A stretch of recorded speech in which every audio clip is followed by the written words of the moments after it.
KETV News Watch 7 takes an in-depth look at stories impacting our community. Stories making a difference. Stories that matter to you. This is KETV News Watch 7's Chronicle. There's times where I lay in bed thinking, what is my life going to be like tomorrow? At any day, everything could be taken away from me. Trying to live the good life in the U.S. as an illegal immigrant. It is something millions are trying to do. Good morning, I'm Todd Andrews. This is KETV News Watch 7's Chronicle, and this morning we are looking at immigration. A new Associated Press poll found that 60% of Americans now favor creating a pathway to citizenship for immigrants already here. And during his inauguration last week, President Obama promised comprehensive reform, calling for a, quote, better way to welcome these striving, hopeful immigrants who still see America as a land of opportunity.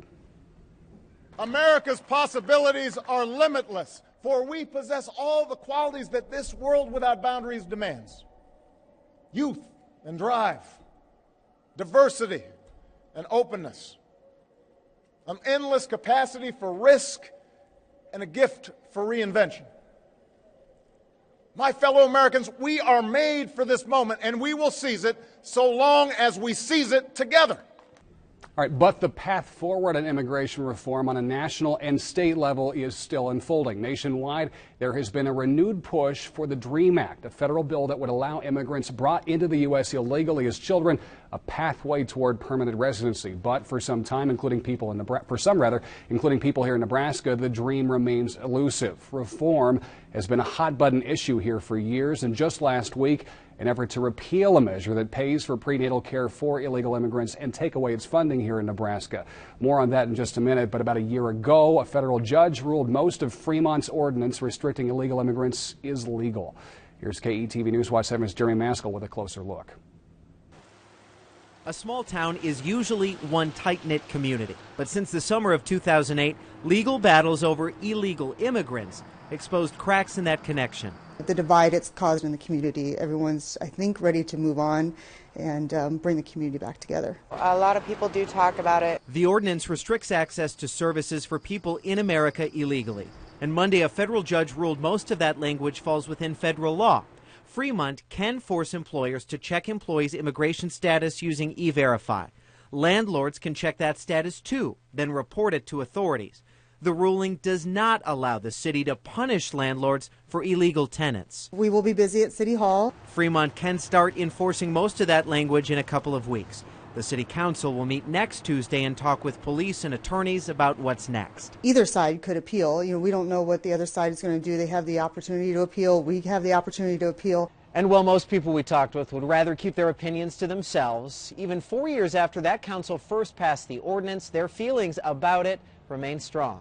It is bigger than us, and I don't know if it's worth me or my family judging. What most everyone we talked with agrees is it's time to move forward. Jerry Maskell reporting there. City leaders appealed the one part of the law the federal court struck down, and in December, a 3-judge panel heard arguments in the case, but there has been no ruling on whether the landlords can prevent illegal immigrants from living in their properties. Right now, the best hope for millions of the country's illegal immigrants is the president's Deferred Action Program. It allows young people brought to the U.S. illegally to apply for work permits while protecting them from deportation. To qualify, they need to pay a $465 fee and prove they were in the U.S. before they turned 16 years old. And they must have lived here at least 5 years. They need to be in high school or have graduated from high school or have enlisted in the U.S. military. Any serious crimes on their records would make them ineligible. Now, 19-year-old Alfonso Maldonado says he qualifies for the program. The senior at Omaha South High considers Omaha his hometown, but he cannot prove it. As an infant, his parents brought him to the U.S. illegally from Mexico. He says ever since, he has lived in fear that his dream of staying in the U.S. could end. You get nervous when you see a cop. It's just a whole bunch of thoughts in your mind. In some cases, authorities step in. Police arrested Armando Olmedo Garcia. He is in jail for using a bogus Social Security number to get a job. He would have qualified for deferred action had he not broken the law. But even with a work permit, getting to work is not easy for some. Governor Dave Heineman says he will not allow illegal immigrants to get Nebraska driver's licenses unless ordered to by law. Now, the ACLU has threatened to sue the state for denying licenses to illegal immigrants who are eligible to work in the U.S. Governor Heineman says he welcomes any lawsuit on that matter. Jose Espinosa is also considering suing Nebraska's top government official. The 22-year-old immigrated from Mexico 14 years ago. He now lives in Schuyler, Nebraska, and says he was unfairly denied a driver's license. He is part of the Deferred Action Program, but was turned away at his local DMV. He told me to go sit down to take a picture. After I took the picture, he told me, okay, Jose, I can't give you the driver's license. Espinosa says he just wanted to help his family out by being able to drive them around. It is a different situation in Iowa. The state says it will issue licenses to illegal immigrants who qualify for the DREAM Act. Last week's change reverses a policy set back in December. At that point, the Iowa DOT said it could only grant licenses to legal citizens. But the feds recently issued new guidelines clarifying that people who qualify for the DREAM Act should be considered authorized residents. The Iowa DOT says the clarification allows it to issue driver's licenses. So as you can see, immigration is a hot-button issue both in Nebraska and in Iowa. We want to mention here that we did invite Nebraska Attorney General John Bruning and State Senator Charlie Jansen to be here with us on the show today, but both have been outspoken advocates of immigration reform. Bruning's office, though, told us he was booked up all week and unable to be here today. Also, despite introducing a repeal of the law that provides prenatal care to illegal immigrants last week, Senator Jansen's office sent back this response to us, quote, "The senator is focusing on many different issues this session and would prefer to stay out of this forum.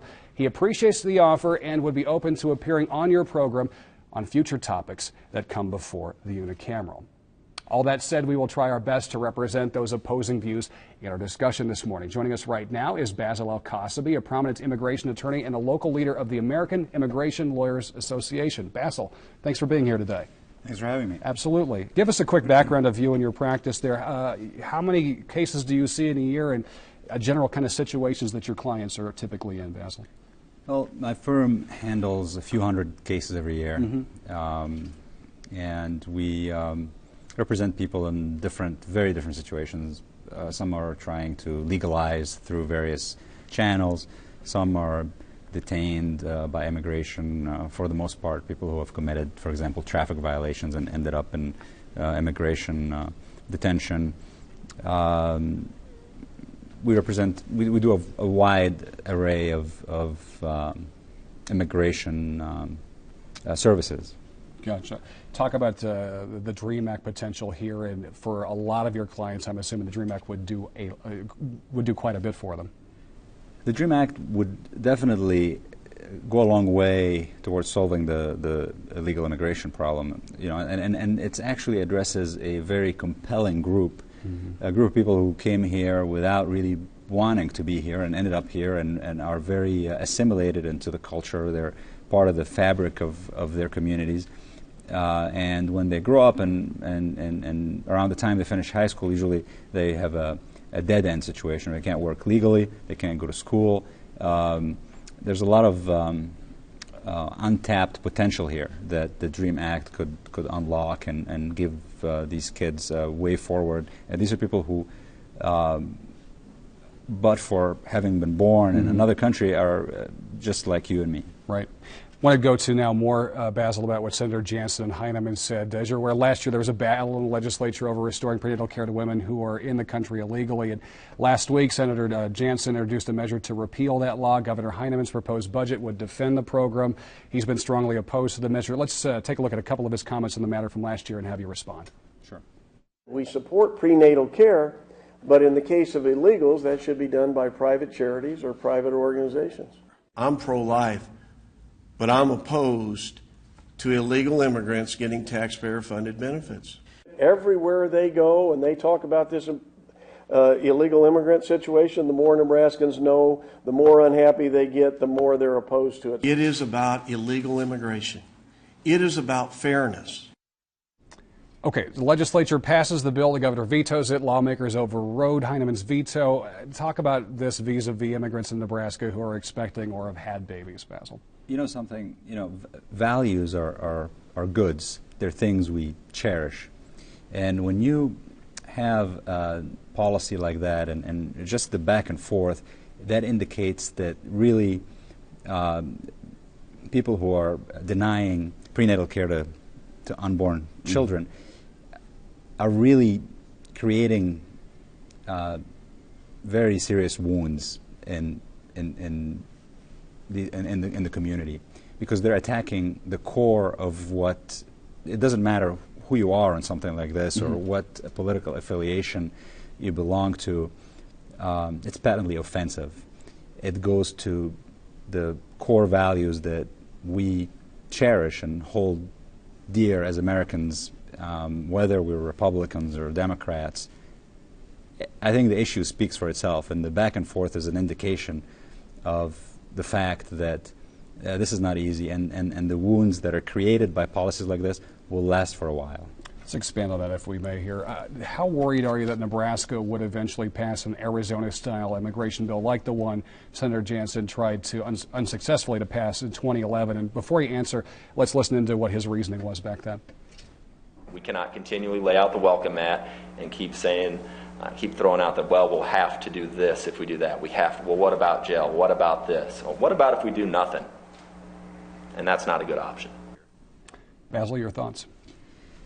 Well, again, this is another issue where some people would like us to live and be completely disconnected from our neighbors, whether as a country, not realizing the neighborhood we're in, the neighborhood we came to and established ourselves in, and pretend that this is it. There is nothing to the south of us, nothing to the north of us, but there is no escaping the fact that what happens to your neighbor ultimately affects you.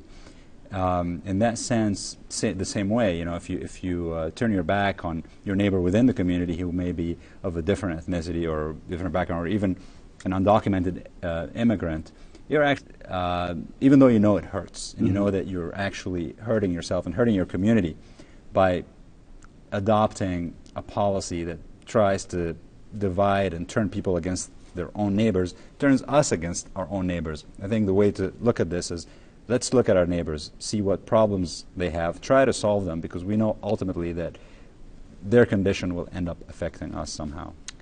Just last week, some prominent members of the Latino community talked about immigration during an inauguration-related event, Basil. Let's listen to what they had to say and some more response from you here. Well, I think he's made it quite clear that it's a top priority for his second term.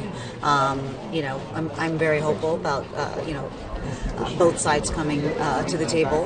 I think the Latino community is going to pressure both sides, Republicans and Democrats, to make some progress on it. I can't tell the president how important it is. I mean, he knows it's important. The one thing I can say, that we Latinos got him back into power. So let's see what he does. I have every reason to hope that President Obama will be able to affect a change in immigration. I'm absolutely hopeful. Immigration for me is very important because my parents were immigrants. They came from the Dominican Republic into the United States with that American dream to better themselves. Basil, certainly a lot of hope out there. What do you see as the future of immigration reform, say, in President Obama's next term? Well, I mean, obviously there's a lot of division around the issue. I don't think that, ideally there should be some sort of a comprehensive reform, some reform that would give people who have been here for a long time, who haven't broken the law, a path to citizenship. What we have now in terms of the Deferred Action Program is something very little. It's a temporary fix. It's not what's going to solve the problem in the long run. And an in-between sort of solution is the DREAM Act, and I think that may have some likelihood of passing or something along those lines. I don't see the possibility of comprehensive reform in the near future. That doesn't seem to be politically viable. But I think Latinos obviously constitute a large percentage of immigrants, and they are becoming a strong swing group in elections, and that's going to perhaps put some pressure to get something passed. Perhaps not as comprehensively as we would like, but it might be still a step in the right direction. So definitely some hope here in the next 4 years, your thought? We certainly are very hopeful, yes. Ambassador El-Kasaby, thank you so much for being here. Thank you. Appreciate it much. Well, the fight to become a U.S. citizen has some fighting on the front lines. I just finished my high school, and my mom wanted me to come to the United States and get further education. So I respected her wishes and came over here in Nebraska. Up next, find out how coming to Nebraska led this immigrant to Afghanistan and honors he never dreamed of achieving. But it's not this easy for everyone, as you'll soon find out when KETV News Watch 7's Chronicle continues. Stick around.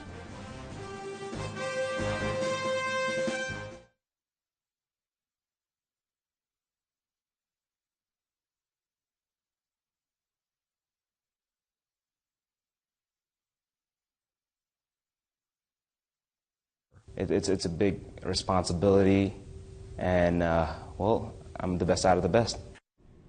And Saral Saresta is not bragging. The Bellevue University graduate and Nepal native is the 2012 U.S. Army Soldier of the Year.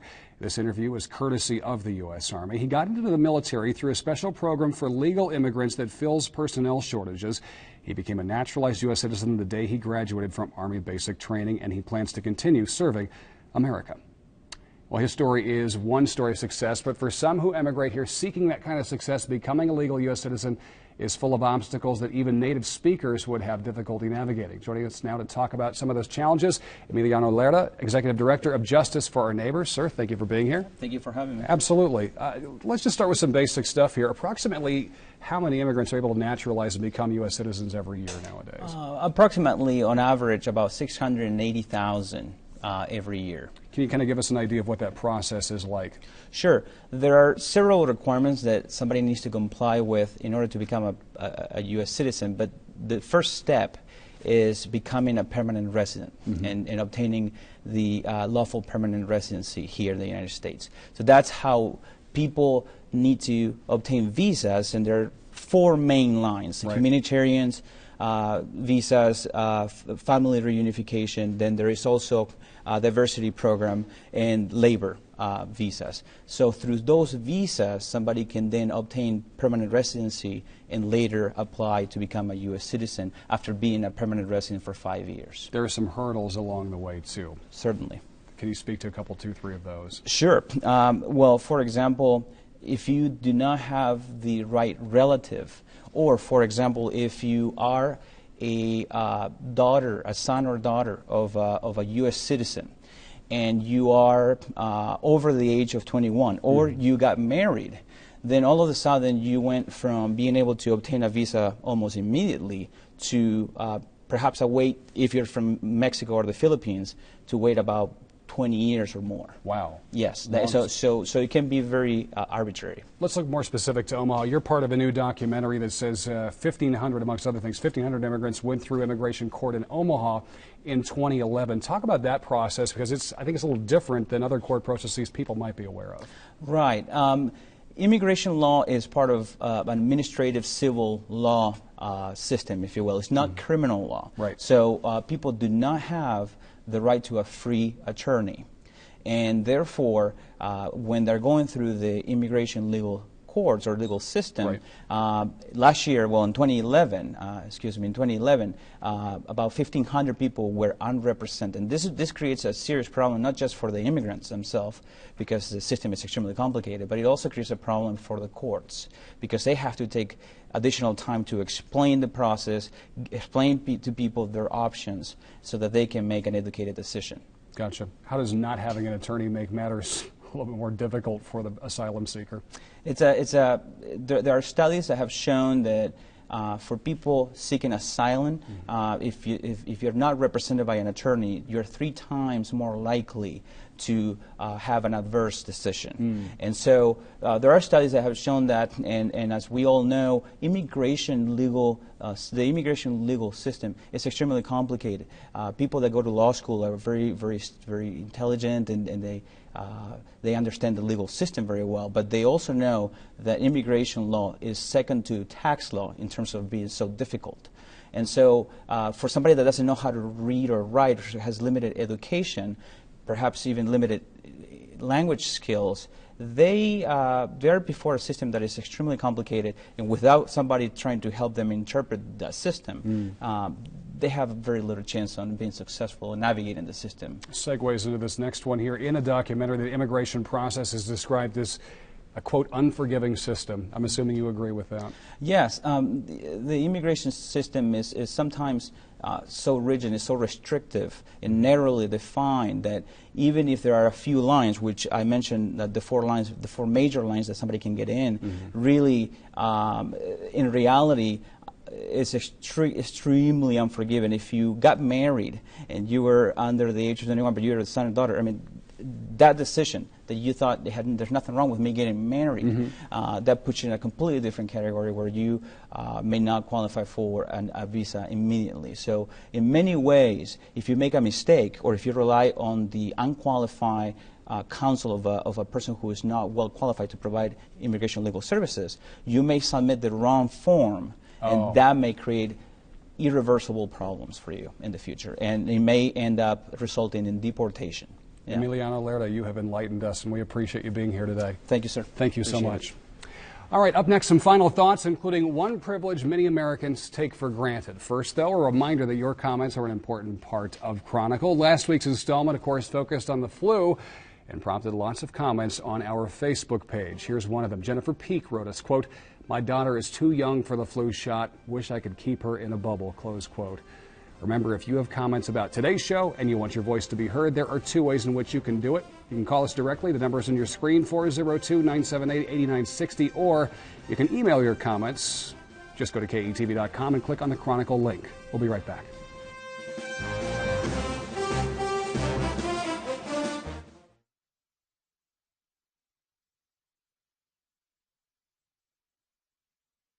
Welcome back. We've been talking about immigration this morning on Chronicle, and for many, being able to vote is a privilege that we take for granted. Last fall, millions exercised their right to vote, including a Metro family whose members all voted for the very first time together. Here again is KETV News Watch 7's Jeremy Maskell. Tuesday's trip to the ballot box has a very special meaning for the McGill family. All four of us are voting at the same time. Voting for the first time. Emma turned 18 this year. I'm super excited to go vote tomorrow. I want that sticker. Elizabeth has waited years. I turned 18 a week after the last presidential election. Mom and Dad waited even longer. We've waited a long time to become citizens. Margaret and Steve moved from Scotland in 1988. As the girls grew closer to voting age themselves. Because of our girls are getting older, and, I just felt like it was a completion for me. Last year, knowing this vote lie on the horizon, they both became citizens. It was pretty exciting. Youngest daughter Sarah still has to sit out a couple years, but all three girls say they place a higher priority on the presidential poll, seeing their parents put in so much to have a say. If you're not born here, then I know what it's like to have to go through that process because I watched it happen. I got it handed to me on a silver platter, but they had to work for months and months and months and prove themselves worthy of becoming citizens and getting that right to vote. They all hope you value that responsibility to vote. Then make the effort and put your suggestions in. Jeremy Maskell reporting there. All right, if you would like to know more about immigrants who have helped shape Omaha's history, there are quite a few of them. There is a special section of an exhibit at the Durham Museum right now dedicated to immigration. It's called Coming to Omaha, and it has historic accounts of immigrants who have changed our city over the decades and looks at how Omaha has evolved. If you'd like more information on that exhibit, Justice for Our Neighbors, or other immigration services, we have posted links to all that on our website, KETV.com. Thank you for watching KETV News Watch 7's Chronicle, and we will see you right back here, same time, next Sunday morning.